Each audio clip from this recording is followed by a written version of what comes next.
বাংলাদেশকে গড়ার একক দায়িত্ব কোনো দলের নয়। বাংলাদেশকে গড়ে তোলার দায়িত্ব 18 কোটি মানুষের। কিন্তু 18 কোটি মানুষ কিভাবে করবে? তাদের তো একটা পথ লাগবে, রাস্তা লাগবে। সেই রাস্তাই হচ্ছে বিভিন্ন পলিটিক্যাল স্টেক হোল্ডার্স বা দলগুলো। তাদের মাধ্যমেই জনগণ সংগঠিত হয় এবং তাদের আস্থা, তাদের ভাবনা জাতীয় জীবনে তারা তুলে ধরে।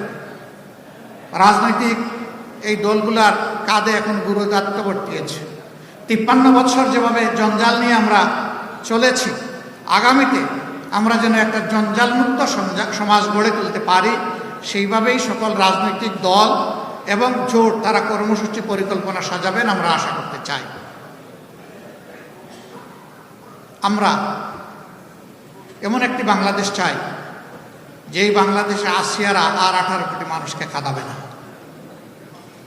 আমি আজকেই জানতে পারলাম, এটা আমার জানার সীমাবদ্ধতা হতে পারে, বরগুনায়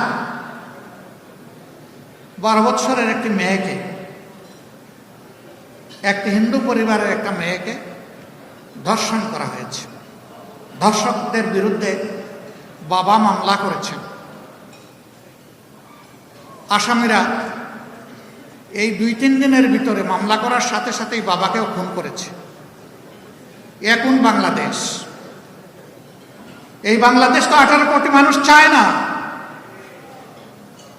এই পশুত্বকে বদলে দিয়ে আমরা একটা মানবিক বাংলাদেশ চাই।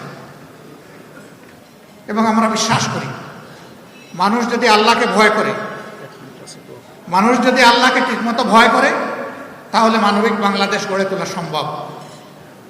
কোরআন নাজিলের এই মাসে আমরা এও বিশ্বাস করি, আল্লাহর দেওয়া কোরআনের বিধানই হচ্ছে সমাজের জন্য সর্বোত্তম বিধান।